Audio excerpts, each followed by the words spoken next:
এবং আমাদের যাদের কার্যক্রম সবার বেশি চোখে পড়ে মুফতি গিয়াসউদ্দিন আত্তাহিরি হাফিজাহুল্লাহ।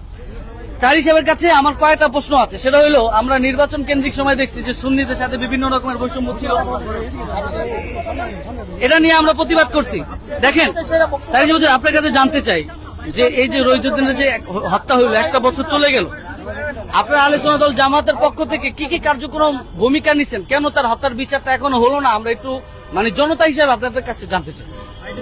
দেখুন, আমি মনে করি প্রত্যেকটা খুন নির্মম, জি, প্রত্যেকটা প্রাণের দাম আছে।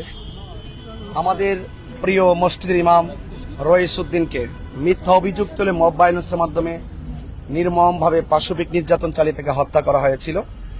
আমরা হত্যাকারীদের বিরুদ্ধে আমরা মামলা দায়ের করেছি। এই মামলাটি আজকে 1 বছর হয়ে গেল, আসামিরা দিব্যি ঘুরে বেড়াচ্ছে। আমরা এখনো পর্যন্ত কোনো রাষ্ট্রীয় বা প্রশাসনিকভাবে আসামিদের বিরুদ্ধে কোনো ধরনের আইনি কার্যক্রম দেখছি না।